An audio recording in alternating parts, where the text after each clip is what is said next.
Hello, welcome to the Tutors of Life podcast, where we research life so you don't have to. Episode 186, 87, 88. 88. This is your host, Shaun Tudor. And this is Sam. You were close.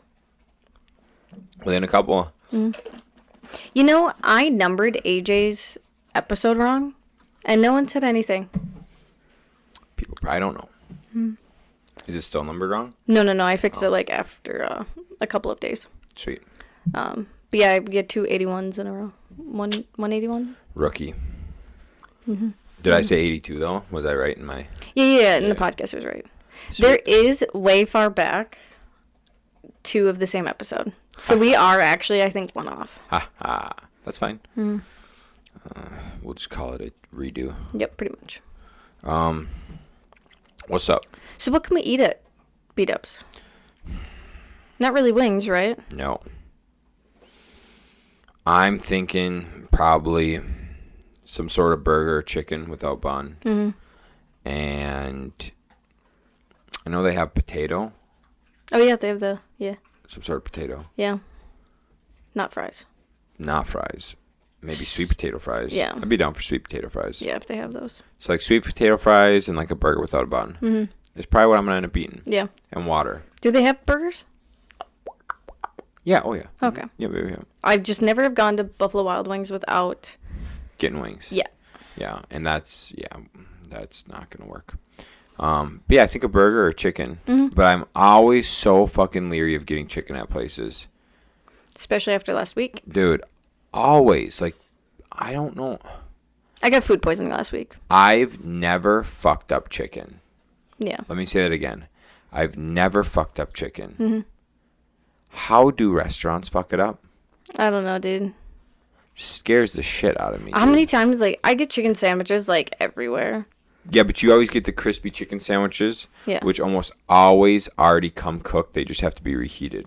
That's very true. Yep. But there's been a couple recently that are a little sketchy looking. That's true. Dude, that's why I always got crispy chicken sandwiches, because they usually come cooked and they just get reheated. That's so true, yeah. And so that's why I always got them, because I was like, this is so much safer, because I've gotten grilled chicken and gotten food poisoning from it.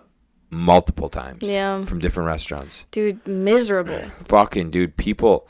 Anyways, that's why I tend to stick to beef when I go places. That makes sense. Do they have steak there? I have no clue, dude. So it'd probably be horrible. Fuck that.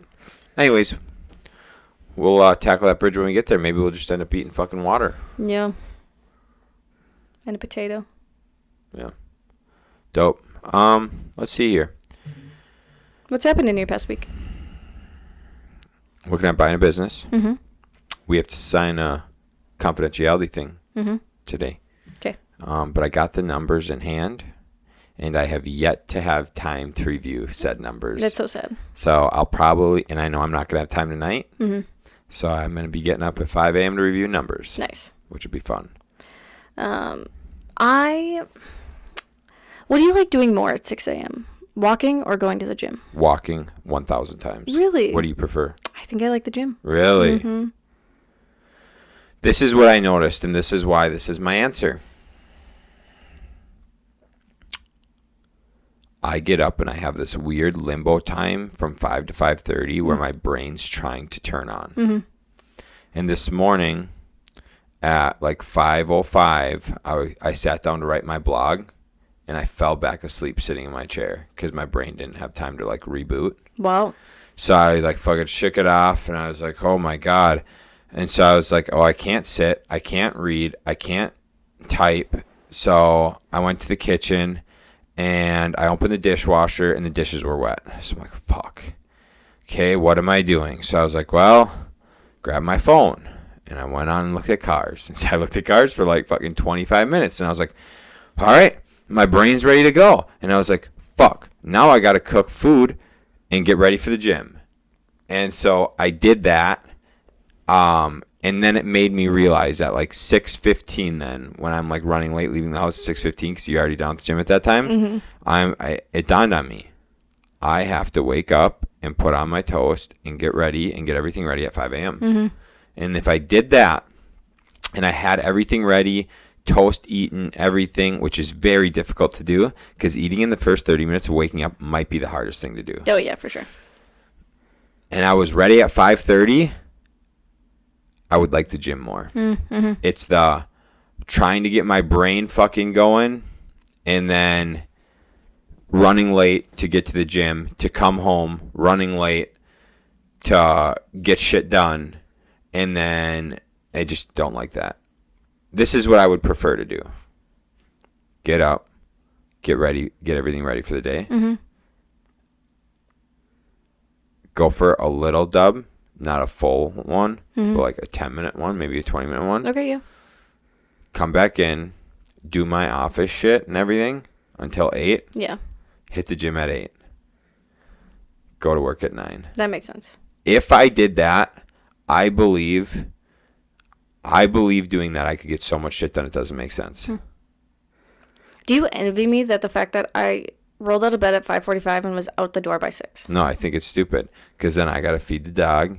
I got to cook our toast. I got to pick up all your fucking scraps of life so you can get out the door. Start your car, all that shit. So do I envy it? No. Because without me, it doesn't happen. We'll see. Okay. I don't know. How are we seeing? I don't know. I do appreciate it, though. So no, I don't envy that, honey. You want to know what I would envy? Okay, those things The would take opposite me, of that. Those things would take me an extra 2-3 minutes. You think it would, but it takes a little more time than expected. Okay. I'll let you do it tomorrow for us. Nah. All right. You're doing such a good job. Yeah, you bet. If it was up to me, yeah, I think that's how I would do it. I do like that. That order of events does make a lot of sense, so I will say that. I want to like write that shit down and execute it tomorrow morning and see how I feel. Mm-hmm. But tomorrow morning we gotta do a 45-minute. Yeah. So I don't know. It's a little too cold at that time for me to be happy about a 45-minute walk. Yeah. It's actually like to the point where when I get back I'm tired. Yeah. Because like it's cold, so like it's when you get back into that heat, you're like I'm like tired. Yeah. When I get back in the house. Because you just want to get all cozied up and yeah. Right. Compared to like a 10-minute where that just cold exposure wakes you up, but you don't get that like hot feeling. Yeah. So I would say that is like the big difference. But on the nice days, so the days that like it was like 60, like that week it was 60 degrees, Mm-hmm. and we went out and walked in the morning. Yeah. I felt great getting back to the house. Oh shit. Yeah. That's true. Yep. Because it wasn't going from like the cold to into the hot house where you're like, oh my God, I need to sleep. Yeah. You're like same temperature. Mm-hmm. You feel great. That's so true. So you know that box that's behind you? That Evolving Skies one? Yeah. Just ignore Dash barking in the wee far background. So that Evolving Skies box, I got it from work for half price. Mm-hmm. Full price, I think they were like $45 or $50. Okay. Now easily you can sell it for over $100. It's pretty cool. Mm-hmm. The crazy thing about it is in that series, I've been meaning to tell you this forever because every time I look at you, I just stare at that box and I'm just like, God damn. So it's an Evolving Skies Pokemon card set. It is one of the most valuable series. Really? Yes. Those are the ones that at work we get resealed the most. Damn. Because there are multiple cards in there worth well over $150. No shit. Yeah, there's one that's like $800 right now. Wow. Uh-huh. How bad do you want to open it? So bad. I have 2 cards. One I think is like, last time I checked it was like $175 and the other is like $120. Mm-hmm. Yeah, because there's like 10 packs in there. But yeah, so badly do I like just think about like what if that $850 card is in there? You'll never know. I know. Yeah, there's so it's the Evolutions. Eevees were like not my all-time favorite Pokemon. Squirtle is obviously, but everyone loves the Eevees. Sure. And I didn't know that. I don't love them. What's your favorite Pokemon? You don't know, do you? I liked the Turtle, Squirtle, the Blaster. Blastoise? The Fullest Yeah, Blastoise. Blastoise. I always thought he was the OG, the gangster. Yeah. So the evolution started with, obviously, Eevee, and then it was just Vaporeon, Flareon, and Jolteon.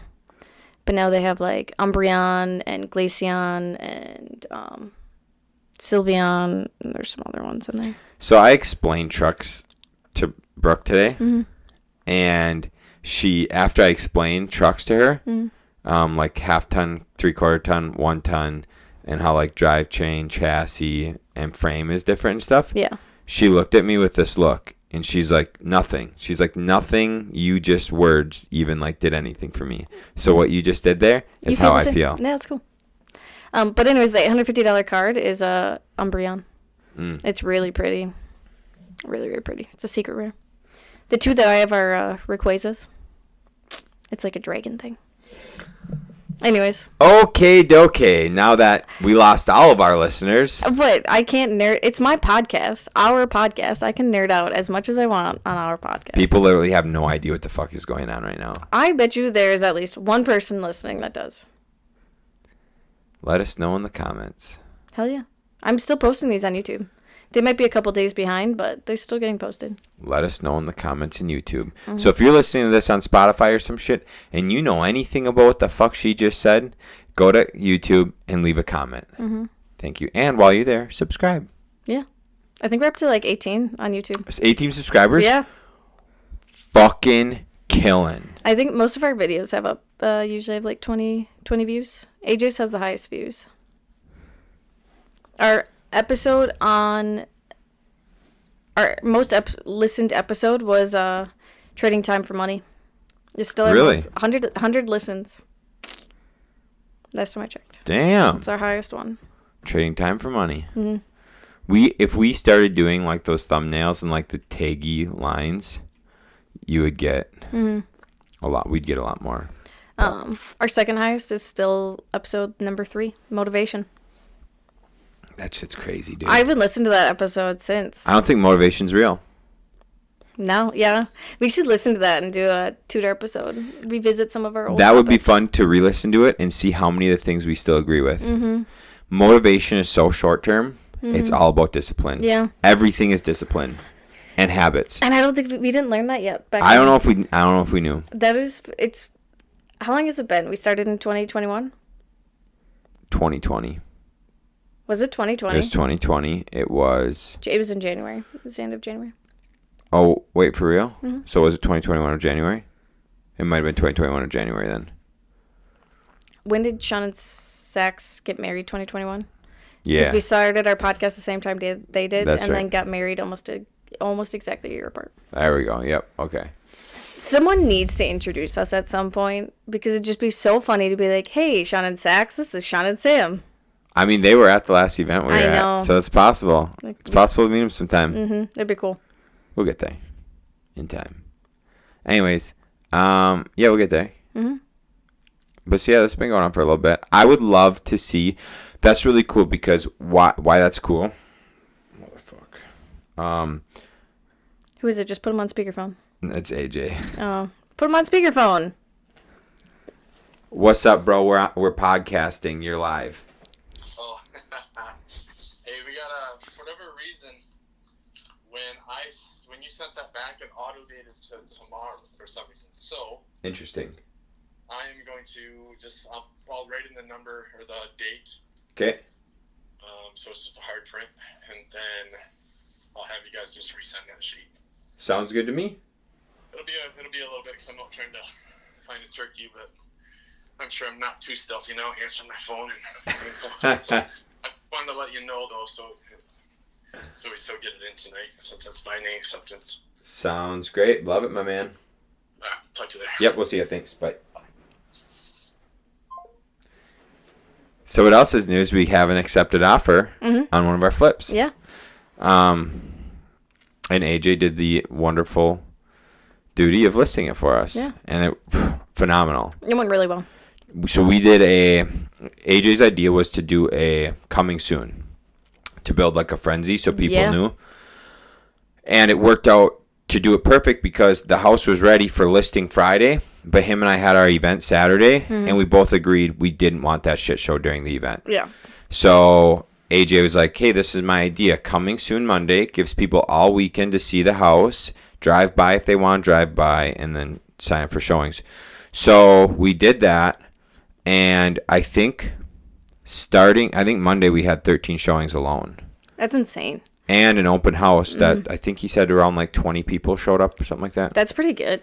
Yeah, and so that it worked phenomenal. We went through, had 5 offers, went through those today, and accepted an offer. But for some reason, the program auto-dated for tomorrow, as you just heard. And so, but yeah.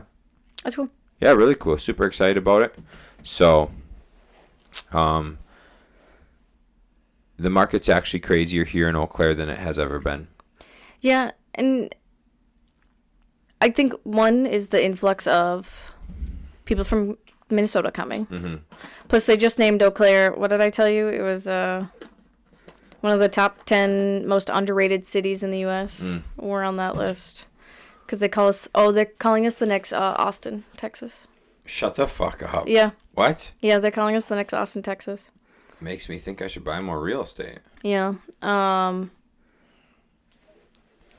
so, yeah, a lot of people from Minnesota are moving here. Yeah. And then just the fact of, it's not a lot of, we were discussing this on our walk today. It's not a lot of investors buying stuff right now because the interest rates are too high. It's a lot of first-time home buyers. People who don't want to pay the expensive rents are trying to buy houses. And it's just making the market still go crazy.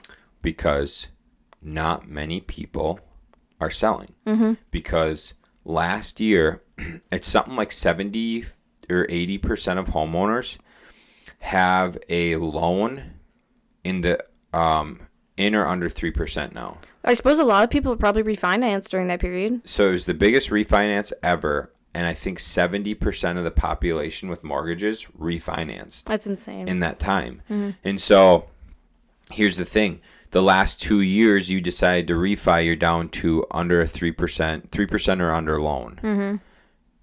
Are you going to sell your house and get a 7% mortgage? No. And so the supply is like nothing. So who's buying? People that are renting. Rents have all gone up substantially. Granted, owning is still a lot more expensive than renting, which most people don't understand. But like people that want to buy that are renting right now, all the first-time home buyers, they need houses. There's no houses. So they're in this, dude, first-time home buyers right now are in this fucking crazy market where they are doing crazy bidding shit. No inspection contingencies, all sort of escalation clauses, shit that I would never. We never even knew you could do. We didn't even know you could do this shit when we bought our first house. And dude, I couldn't even do it now. I could not buy a house right now. I couldn't do it. I wouldn't do it. You couldn't give me the fucking. Let me phrase this. I would not buy a house on the MLS right now. No. You couldn't do it. We buy houses all the time. But I could, dude. You're telling me I gotta write in my best offer with escalation clauses, no inspections, no contingencies, dude, I ain't buying it. I ain't in about it. Because at least like the houses you flip, right, like you're seeing what the bones are, like, so you'll see more than any inspector will see, so it doesn't matter if you do an inspection on the houses we flip, right? And you make them all sound and in better shape anyways. I could not imagine buying a brand new house, not like, obviously not new to us, and not doing an inspection. Because you only get a certain amount of time to walk around there. So you're not going to be able to see everything.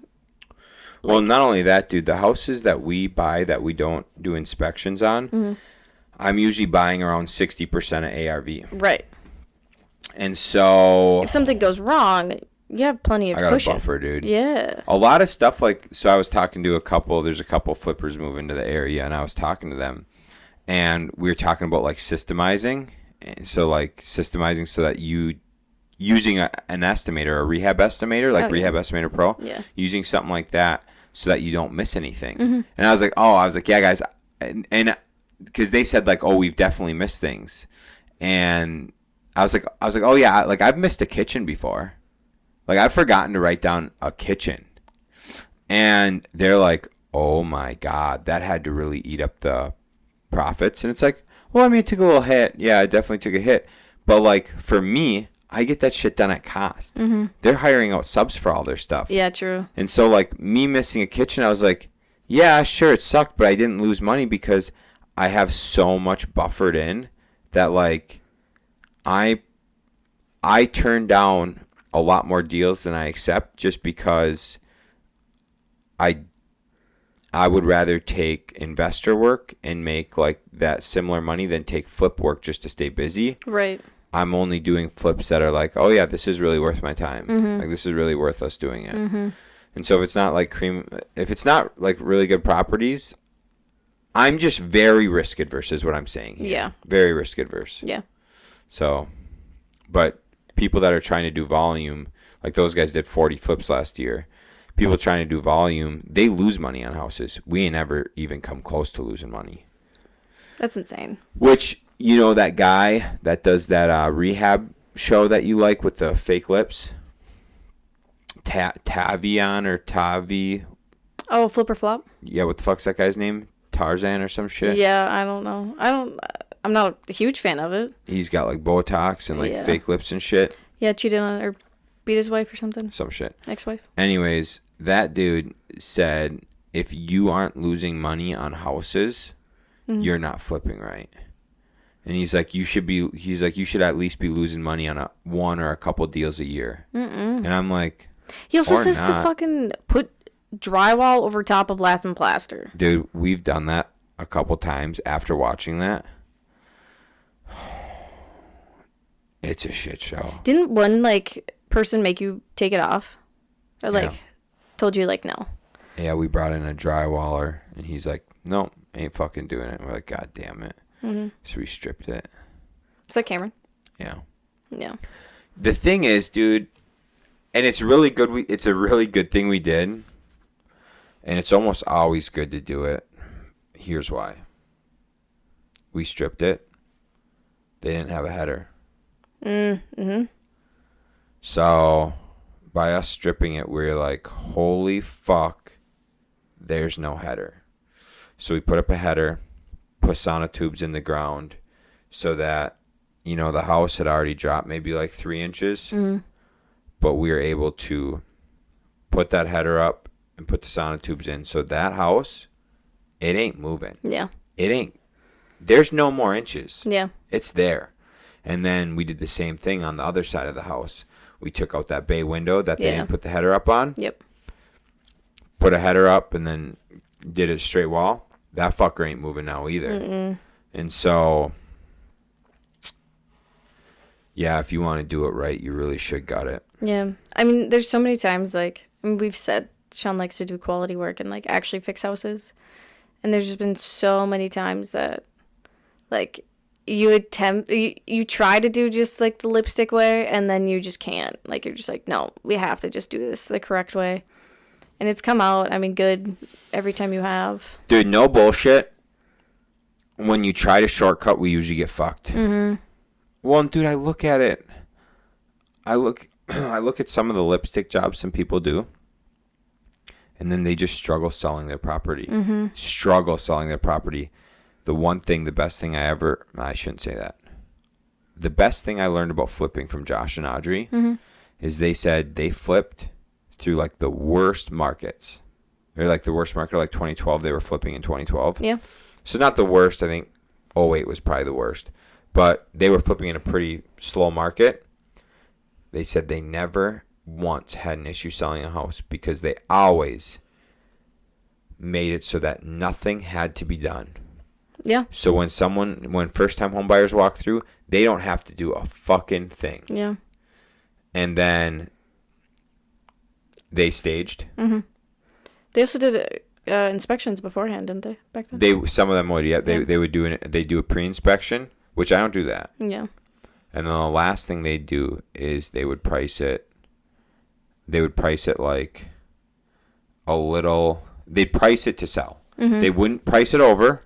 and then lower prices, they'd price it to sell. Yeah. And that's what we did at Cameron. Yeah. We priced it like, boom, like if we got this price, we're happy. Boom, that's where we priced it. Because I know people that recommend listing high and then ticking down. No. I'm not doing that because by the way we did it, we had over 50 people walk through in 4 days. Mm-hmm. I wanted eyes on that bitch. And so if we can have 50 people walk through to give us 5 offers, and then they can do a little fucking competing, then that's a win for me. Yeah. But I don't want to price something above or at the top. I don't price at the top of the market because I don't want people to not walk it. Yeah. I want people to walk it and be like, fuck, dude.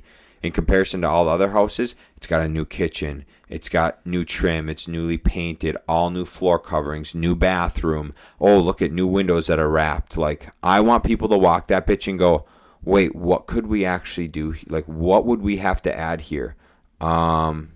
Just our furniture. Yep. And they can even buy the furniture and they're that staged. Yeah, that's true. And so, like, we've had that before, too. Mm-hmm. And so, if you guys want to, like, quick one-on-one on flipping, that's it, dude. Higher quality. I've fired a lot of subs that don't do quality. Yep. If you don't show up on time, like, I don't show up on time half the fucking time. Yeah. And my subs know that. But, like, my subs, let me put it this way. My subs can show up when they want to show up. Mm-hmm. The days I'm there on time and I need them there on time, if they are not there on time, they get fired. Mm-hmm. It's done. And they know. Like, and they you tell know that. them. Like it's like this. Hey, tomorrow we're hanging drywall together. I need you to be here for drywall. Mm-hmm. They're there for drywall. If they're not, it's done. Yeah. And I've had to do that before, and I've had to do it on other situations. Like, hey, I need this joint painted by this day. Yeah. Oh, you didn't get it painted by this day? I'm finding new painters. Mm-hmm. And it's like, it's things like that we do because it's like the professionalism aspect. Yeah. So I want quality, I want professionalism, and I want, so that's how I pay more. I pay more for my subs than a lot of people I know pay for their subs. Like the lipstick flippers I know, they will not pay what I pay. Yeah. But there's something to say about getting a quality product that sells within 4 days. The longest the property's ever sat for us is 7 days. Mm-hmm. Maybe it was 9 days. I think Riverview sat for, I think 9. That's. But we set it to set at that. Like we set it to accept offers on that day or whatever. Yeah. I thought, Riverview was such a small house though. We had multiple offers though. Did you? I thought you only had the one. No, I'm pretty sure we had multiple. We just had probably. One that was really competitive. Oh, okay, probably. Yeah. That might have been it. I don't know. I'm not in the business, so. But, yeah, so if you want to know a lone skinny dude, like, quality. But that's what Kyle and I talked about, too. Like, we are not going to be the cheapest. Yeah. That's plain and simple. We're not going to be the cheapest. But we're going to give you, the best quality. The thing that'll last. Yeah. Mm. So, yeah, it might not be, like, tile quality, but it'll be, like, we're going to give you a good product. Yeah. As far as, like, solid, durable, reliable. And we learned a lot just from Robin Road of, like, the flooring we got and the kitchen and entryway. Like, we're, like, never getting this shit again. Well, and there's shit we use on flips that we won't use on rentals. Mm-hmm. Because, like, flips, we like to try out different new color schemes. Because if we don't ever try it out on flips, we'll never know what's truly good. Mm. Good. Well, I was just going to say, just the flooring you did in Cameron, you obviously know now, like, can't do this because it scratches way too easily. Well, we can do it. We just can't put it in an entryway. Yeah. Or, like, it can't be... In the kitchen. And so, like, we can put those... We can do that flooring in bedrooms. Yeah. We can do it in living rooms. But, like, we shouldn't do it in the kitchen. We shouldn't do it in an entryway. Yeah. But, yeah, so, like, we do those things on flips to test them out to see what is kind of good products. Mm-hmm. And then we know then what to put in rentals. I looked at some of the... So we walked Cedar Street today. Yeah. That we did 2 years ago. Yeah. Was that 2 years ago? I think that was 2 years ago. Yes. Yeah. Dude, that house is still immaculate. Really? Like, the tenants in there, phenomenal. I pray to the Lord above that they keep renting from us, they were very honest. They were like, hey, yep, we scuffed up some paint here. We wrecked 2 screens there, and we wrecked 2 blinds. Huh. And they were like very honest about it. We're like, how about mechanicals? Nope, everything's good. Okay, sweet. And like looked around the house. The flooring we installed, phenomenal shape still. Like everything's just like good, solid quality shit still. Like That's crazy. Yeah, and we got, so I remember on that property we did Tarcat weathered gray from Menards. Mm-hmm. And we did if I can remember correctly, it was 50 ounce carpet. 50 ounce carpet from Menards. Mm-hmm. Which was like at the time it was like $2.29 a square foot or something. Okay. And that carpet's just phenomenal still. Is it really? Oh, it's just beautiful. And we got it was like a charcoal. And so you can't tell if it's dirty either. You know, it's just like phenomenal shape. Can't tell if it's dirty. I was like, wow, that's cool. we did a good job here. Yeah. They shortened their lease. I know, but I'm praying they they're stay. like, oh no, well, I'm praying they stay, babe. Yeah. Give me some hope. I can try. So, but being like seeing that, I'm like, man, that makes me really happy to walk a property from 2 years ago and see how quality it is still. Mm-hmm. And so even from then, like you've still changed quite a few of the products that you use now from that since then. Oh yeah, we don't use any of that same product. No. Yeah, we just changed. Well, we use the same doors still. Yeah. We use the same doors. But yeah, we're kind of always like, we try out a lot of different shit. We try out different floors. The best flooring is Carpet City glue down. Yeah. But a lot of properties don't allow for that. Yeah. Because glue down you need on like perfect floor. And so you have to lay like 1/4-inch birch plywood down to lay that glue down on. And a lot of places don't permit that, especially if you have any waves in the floor. You can't like heat the thing to have it like bend with the floor. Yeah, you can, but like you can have it for like the waves and stuff, but it has to be glued to a clean, good surface. So like you can't glue it to old, like so like say this hardwood wasn't just refinished. Well, and you couldn't glue it to the refinished anyways, so you can't glue it to the surface. We'd have to put subfloor down to glue on top of it.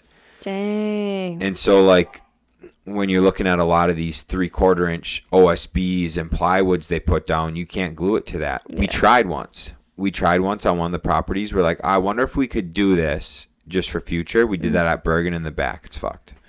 All the glue on it's fucked. It's like starting to peel up and shit. It's like, damn it. Damn. But so like we did that on one of our rentals in the back porch on plywood because we're like, it don't fucking matter. Yeah. Well, it's a porch, and we put a big throw rug over it. Yeah. But, like, it was just shit, like, I'm going to hit on something for, like, 5 minutes, and then we can wrap up. Okay. People are scared of risk. Mm-hmm. Did you watch that video? I watched that video, too. People are scared of risk. And, dude, like, this is shit we talk about. Yeah, it is. People are scared of risk because they don't have the knowledge. Mm-hmm. So people are like, how the fuck you do this? Or like, why do you do this shit about like whatever I do? And it's like, because of education. And so was I comfortable on my first flip? Fuck no. Did I know even an ounce of what I know now? Hell no. But through trial and error, so through a lot of motherfucking mistakes, dude. A lot of mistakes. Dude, look at Robin. Robin was so many mistakes. Oh, dude, so many and so much money. Yeah. So much money of mistakes. We're talking 6 figures worth of mistakes by now. Yeah. Easily. Yeah. And that's just in like fuck ups. That's not missed opportunities or nothing. That's so true. And so you're talking that amount of mistakes to learn about the shit we know now. So now I can make decisions with a lot less risk than a person getting into flipping or than like the normal home buyer and shit. They go to buy a property. It's a lot riskier for them to buy. It's a lot riskier for a normal person to buy a house without an inspection than it is for me to go buy a dilapidated piece of shit because I go in and I know what I'm looking for. They don't. And so risk is all built on education. And your best education comes from failure. And so how do you become risk adverse? Failing? Fail. And so, but what is risk? You're afraid of failing when you do something risky. Mm-hmm. So the thing you're afraid of, risk, you have to do and fail to get the education to not be afraid of that risk. Jesus. And like people are people are just happy to be in their bubble. Their safe bubble. They want to be comfortable. They want to be happy. Mm-hmm. I listen to people say this, and I believe this is true. Happiness is not meant for all the time. Happiness is meant for the little moments in life that that pull you out of your shit. So your day to day life is supposed to be terrible. Mm-hmm. You're not supposed to have fun in life. And then when you hit a little thing of happiness, like a little thing of fun, that's when you're like, oh, cool, that was really great. But you wouldn't have fun and you wouldn't be happy if you weren't miserable the rest of the time. Right. So life is about being miserable for little stints of happiness. I believe that to be true. I mean, look at Jordan Peterson. Every interview or anything I see him in, he looks miserable all the time. I was driving around today thinking about this. I was just driving around with my resting bitch face, just chilling, doing whatever I'm doing. And I was just like, man, how are people depressed? Mm-hmm. I just feel like just going through life with a purpose. I'm just life's great. Yeah, no, I agree. Am I happy in this moment? No, dude, but life is just great. Mm-hmm. I'm just having a ball. We have nothing to complain about. We have nothing. We'd definitely complain if we wanted to. Yeah. But truly, we have nothing to complain about with actual meaning, I should say, I guess. Right. We have done so much to get us in such a good place. And yeah, I was realizing that the other day. I was just I'm not mad where I'm at. Yeah, I mean, I guess I'm happy with where I'm at, but I'm not, happy all the time. Right. Yeah, it's just it's such a weird thing, to be in that place. I believe this is why. Mm-hmm. We have a purpose. Mm-hmm. We get up and we work every single day. Mm-hmm. We work out every single day. Mm-hmm. We're working out twice a day. We don't have time to be depressed. Yeah. If you're sitting around, you have time to be depressed. Mm-hmm. If you're go with the purpose, when do you got time? I ain't got time to be depressed, dude. Yeah. I could be depressed for 7 minutes before bed. Would be the only time I'd have. Yeah. But I'm too busy because we're talking about our gratefuls before bed. Yeah. We're saying our 5 gratefuls before bed. How can I be depressed when I'm saying my gratefuls of the day? That's so true. And then if I'm up at 5, you just want to start getting shit done. Start as soon as my brain can fire. Which some mornings it's firing by 5:15. Other times it's 5:30 before it's firing. But if I'm up getting my brain firing and going, and then I'm firing and going all day long, right now, it's fucking 6:15 on Thursday. 7:15. It's 7:15. Yeah. Oh fuck, we gotta go. Yeah. Oh my god, it's 7:15. We're supposed to be somewhere at 7. Yep.